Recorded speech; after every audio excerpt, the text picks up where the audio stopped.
Mainit na balita. Alam mo, ito kasi si Tamba, pag ito hindi nasusunod yung gusto niya, para itong spoil brat. Pag hindi natutupad yung gusto niya, aawayin niya. Tinabla na nga ng Senado yung PI, tinabla pa itong impeachment. Di umano tila gusto ata niyang patanggal sa Senado bilang Senate President itong si Chis Escudero. Hindi ho pumayag si Escudero ng gayong-gayon lang. Alam mo, ginawa, binigay niya kay Marcoleta yung chairmanship. Blue Ribbon Committee. Ito po yung nag-iimbestiga sa mga ulul at mga gunggong at mga tarantadong government official. Grabe hong bangayan na nangyayari ngayon. Dinaig pa ho yung pautot ni Torre. Ito, mas matinding bangayan to.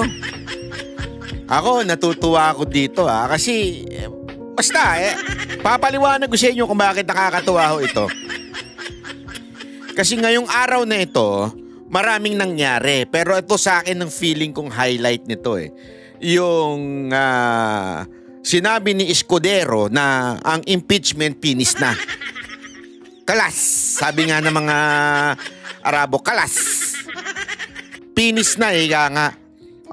Pangalawa, aside from that, sinabi niya merong ginagawang parang paninira o demolition job tungkol sa kanya at yan ay nanggagaling sa Kamara. Yun! Di ba? Gago! Kayong mga Tamba. Ikaw talaga, alam mo, una mong tinarget si VP Sara Duterte, ngayon naman si Escudero naman. Ako talaga, iba ka talaga. Hindi, alam mo, ito kasi si Tamba, pag ito hindi nasusunod yung gusto niya, para itong spoil brat. Pag hindi natutupad yung gusto niya, aawayin niya. Hindi natupad yung tinabla na nga ng Senado yung PI, tinabla pa itong impeachment. Kaya naman, gusto nga tila gusto ata niyang patanggal sa Senado bilang Senate President itong si Chis Escudero.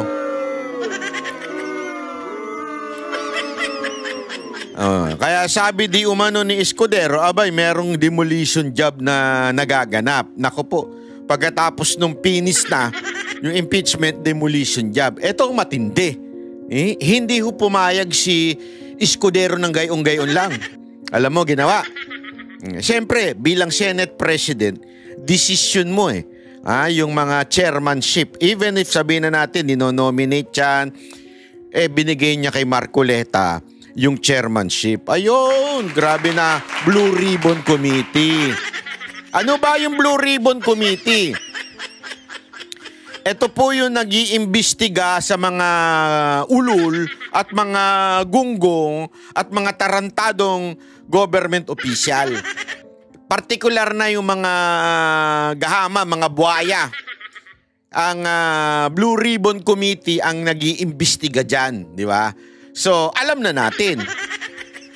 Pinuntirya ni Marcos yung korupsyon sa flood control project. Sino ba tatamaan dyan? Sino ba ang mga kontratista? Alam naman po natin na ang kontratista dyan ay yung mga mambabatas Marami ho dyan, kontratista dyan, mga kamag-anak ng mambabatas. I-google nyo.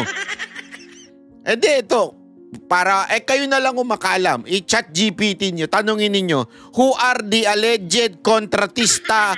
Kahit Tagalog pwede, o pa House of Representative, lalabas na ho yan. At ang mismong nilagay ni Escudero at pinayagan niya ay si Marcoleta. Bakit? Ano po ba problema kay Marcoleta? Bakit ba mainit ang julo ng mga congressman? Tandaan ninyo, si Marcoleta inapi ito noon. Inapi ito noon, 'di ba? Sinipa siya dun sa mga komite na kung saan ginamit nila yung komite na yon para gipitin ang mga Duterte. Para hindi makasali at may pagtanggol ni Marcoleta ang katotohanan, tinanggal siya doon. Niyari siya doon sa mga komite na yon without informing him. Nako. This time, hawak niya ang makapangyarihang Blue Ribbon Committee. Yun, panalo. This time, siya na ang pinuno na mag-iimbestiga sa Senado. Yun. Ano-ano po ba mga inaasahan nating imbestigahan niya? Number 1, yung di umano allegedly na Swiss account ba yun o yung account daw ni George Garcia sa ibang bansa. Sino ho ba nagparatang din yan? Si Marcoleta. So therefore, si Marcoleta ang may alam ng katotohanan. Kasi siya nagparatang so siya may ebidensya. Siya ang may hawak ng Blue Ribbon Committee. So, maiimbestigahan niya na yan. Di ba? Ang ganda. Kaya alam mo, Marcoleta, Senator Marcoleta, maraming umaasa sa'yo. Taong bayan ang umaasa sa'yo. This is pananaw ko ito this is a make or break pagdating sa'yo. Honestly, ako, I'm hoping and as far as I know, never kang natinag. Never kang bumaluktot. Even a lot of pressure. Remember, maraming galit dito because of the ABS-CBN. Diba? Pero, nanindigan si Marcoleta. Kaya tuwan-tuwa tayo dito sa mamang to. Napaka-grabe ang paninindigan nito. This time, mas matindi. Sabi nga much is given, much is required.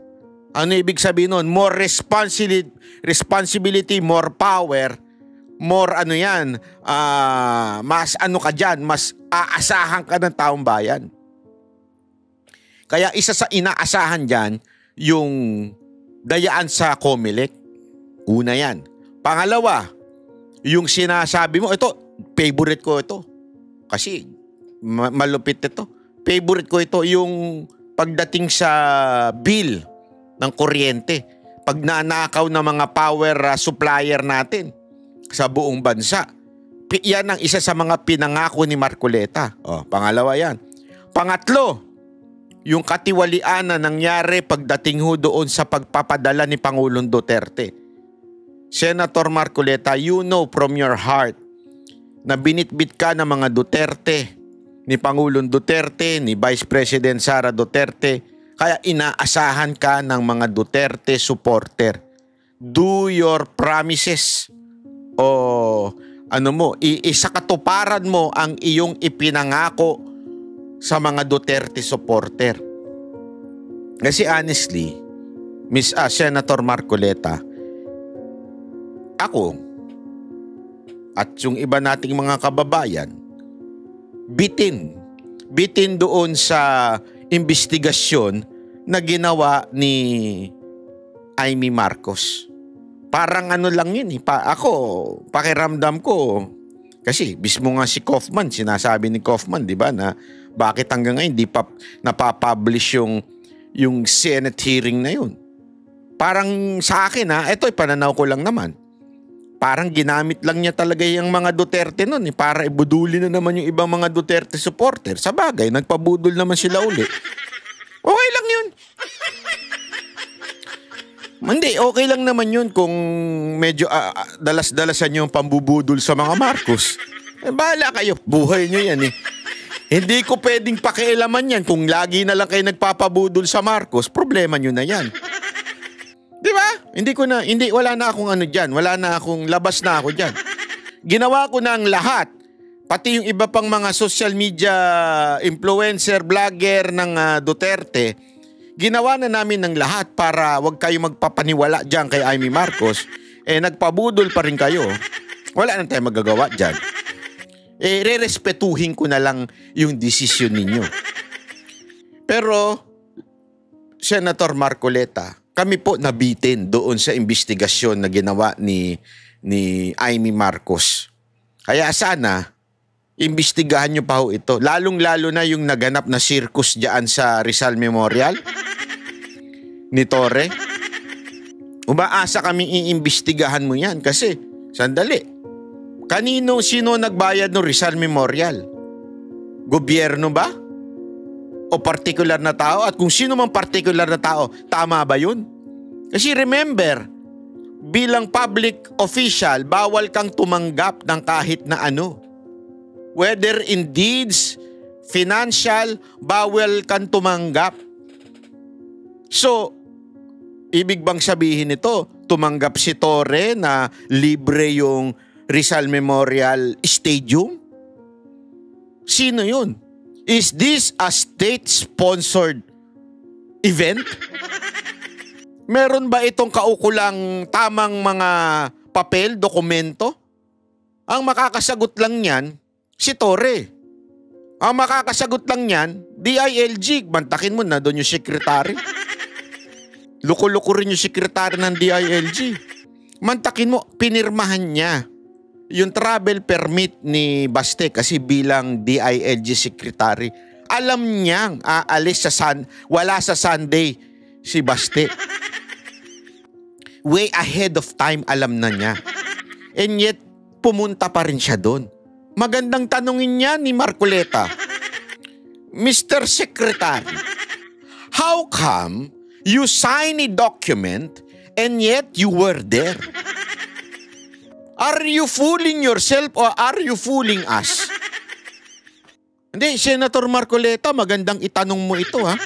Siyempre, ibang English mo. Malupit ang English mo, abogado ka eh. Pero magandang tanungin yun, mantakin mo. Are you there as a circus? Are you there as a clown? You know from your heart that Baste is not there because pinirmahan niya yung travel permit niya. How come you went there at magpalakpak-palakpak pa kayo doon? Are you fooling the Filipino people? Sino ang tumanggap ng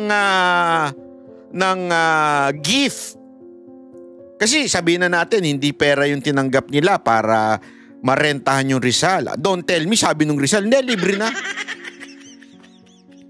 Bakit? Bakit nagpalibre? Kailangan malaman yan ng taong bayan. Ang daming dapat alamin ni Senator Marcoleta kay Torre. Yan ang inaasahan ng taong bayan. Ako, bilib ako kay Senator Marcoleta. Taas ang kamay ko dyan. Hanga ako dyan. Pero pag hindi niya nagawa itong mga sinasabi natin, maniwala kayo, it will be make or break sa inyo. Honestly kung sino man nakikinig sa inyo dyan na nasa paligid ni Senator Marcoleta, lalo ka na Katibinag. Winanata si Katibinag. Hindi, kung, ito lang, this will be make or break kay Senator Marcoleta. If nagawa niya to, naku po, maniwala kayo. Maniwala kayo. Ang tindi ng future ni Marcoleta. Kasi, di ba sinasabi nga nila, si Marcoleta ang parang Miriam Defensor. Di ba? Kasi sa tapang, sa talino, sa galing. Akin more than eh.